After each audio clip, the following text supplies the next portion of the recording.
ఆలయ పరిపాలన పరిసరాలన్నీ కూడా భ్రష్టుపట్టాయి అని ప్రచారం చేసుకొని ఓట్లు దండుకున్నటువంటి కూటమి నాయకులు అధికారంలోకి వచ్చిన తర్వాత వెంకటేశ్వర స్వామి ఆలయాన్ని ఎంతగా దుర్వినియోగం చేస్తున్నారో, భ్రష్టాచారం పట్టిస్తున్నారో లోకమంతా కూడా అర్థం చేసుకుంటున్నది.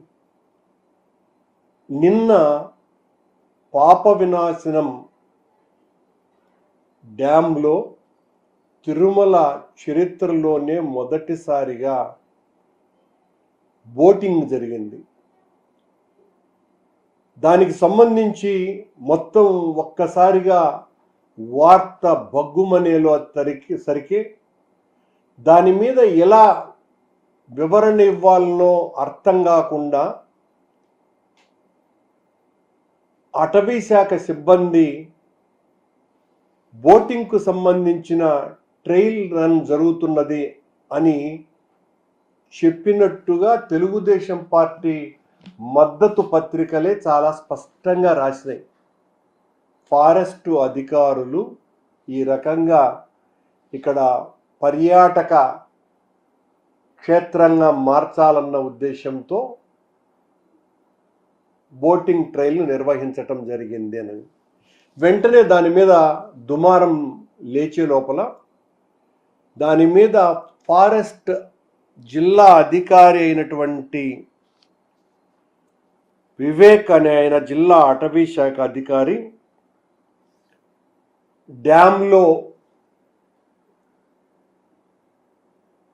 చట్ట వ్యతిరేక కార్యక్రమాలు జరుగుతున్నాయి కనుక, సమాచారం అందింది కనుక మేము తనిఖీల కోసమని బోటులు వాడినాము అని ఆయన ప్రకటన అమాయకంగా ఒకటి వదిలినాడు.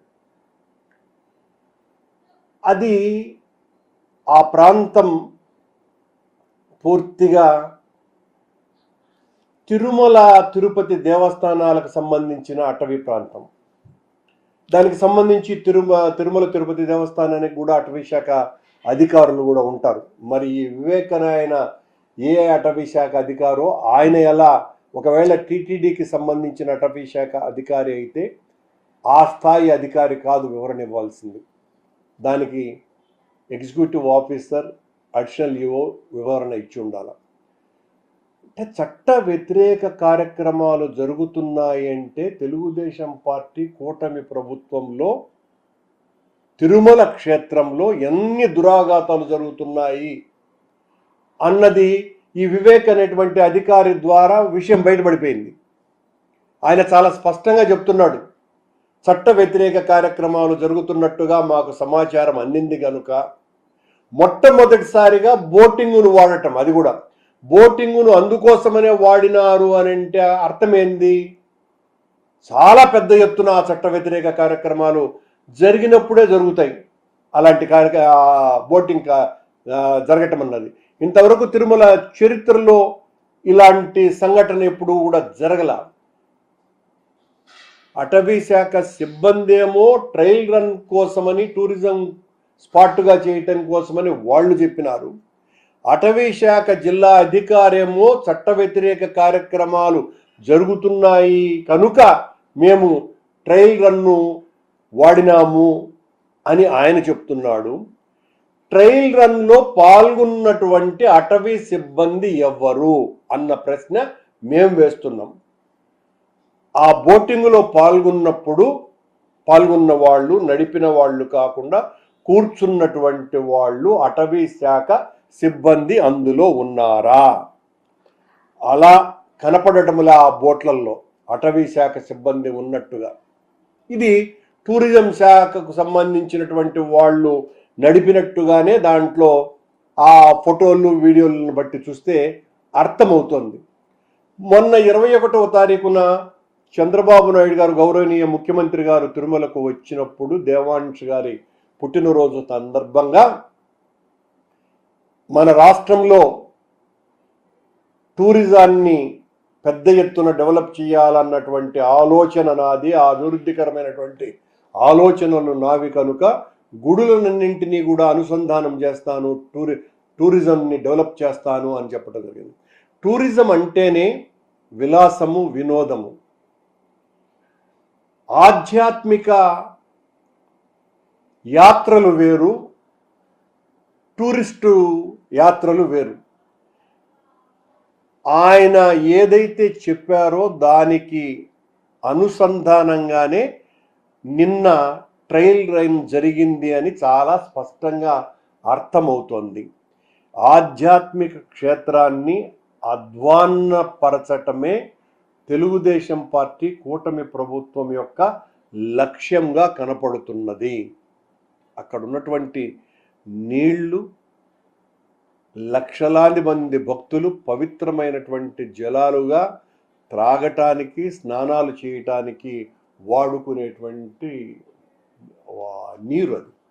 ఆ నీటిలో నిన్న ఈ పడవలు తిరిగి ఒకరేమో ఇక్కడ టూరిజం కోసమని ట్రయల్ రన్ను నిర్వహించినామని ఒకరు, కాదు చట్ట వ్యతిరేక కార్యక్రమాలు జరుగుతున్నాయని సాక్షాత్తు జిల్లా అధికారే, అటవీ శాఖ అధికారే ప్రకటించటం వెనుక ఏ మతలబు ఉంది అన్నటువంటి విషయం తెలియాల. మతలబు కంటే ముఖ్యం ఆధ్యాత్మిక క్షేత్రాన్ని ఎంత సర్వభ్రష్టత్వం చేస్తున్నారు అన్నదానికి ఇది ఒక పెద్ద ఉదాహరణ.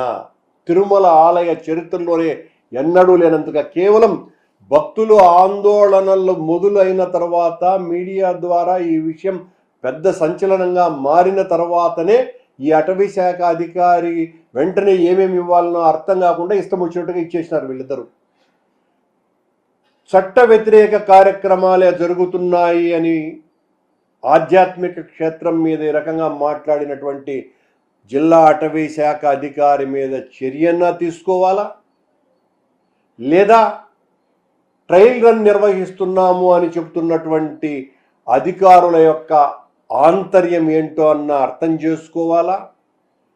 ఈ ట్రయల్ రన్స్ అన్నీ కూడా టీటీడీ అధికారులకు తెలియకుండానే జరిగినాయా, తెలిసి జరిగినాయా అన్నటువంటి వివరణ executive officer, chairman, additional EO ఇవ్వాల్సినటువంటి అవసరం ఉన్నది. ఏది ఏమైనా ఆధ్యాత్మిక క్షేత్రం యొక్క ఔన్నత్యాన్ని దెబ్బతీయటంలో తెలుగుదేశం పార్టీ అగ్రగామిగా ఉంది అన్న దాంట్లో ఏ రకమైనటువంటి ఆందోళన లేకుండా దీని ద్వారా అర్థమైపోయింది. దీనికి మీద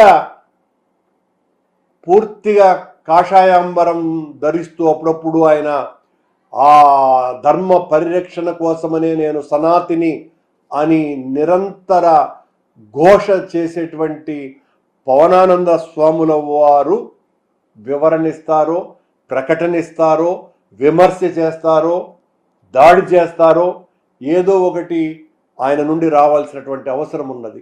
గత కొద్ది కాలంగా ఇలాంటి సంఘటనలు తిరుమలలో అనేకం జరుగుతున్నా కూడా పవనానందుల వారు ఎందుకు మౌనం దాల్చినారో కూడా జనం అర్థం కాకుండా ఇబ్బంది పడుతున్నారు.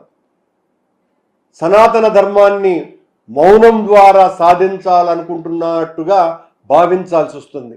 సనాతన ధర్మం మౌనంతో సాధించటము అంటే అది సాధ్యం కానటువంటి చర్య అన్న సంగతి కూడా పవనానంద స్వాముల వారు గుర్తుంచుకోవాలా. ఇంత ఘోరం జరుగుతోంది కొండ మీద, దీని మీద మీరు నోరు మెదపవలసినటువంటి అవసరం ఉన్నది అని వైఎస్ఆర్ కాంగ్రెస్ పార్టీ డిమాండ్ చేస్తున్నది. తోడు అటవీ శాఖ పూర్తిగా పవన్ కళ్యాణ్ గారి అధీనంలో ఉన్నటువంటిది. మరి పవన్ కళ్యాణ్ గారి అధీనంలో ఉన్నటువంటి అటవీ శాఖ పరిధిలో ఇంత చట్ట వ్యతిరేక కార్యక్రమాలు జరుగుతున్నా కూడా జోకొట్టుకుంటున్నారా అని కూడా మేము అడుగుతున్నాం. అంటే కొండ మీద చట్ట వ్యతిరేక కార్యక్రమాలు ఇంత పెద్ద ఎత్తున జరుగుతున్నాయి అన్నటువంటి వార్త మొదటిసారి ఇది. అంటే మీరు అంతగా అవకాశం ఇస్తున్నారు కనుకనే చట్ట వ్యతిరేక కార్యక్రమాలు అంత గొప్పగా జరుగుతున్నాయి అని అనుకోవాలి.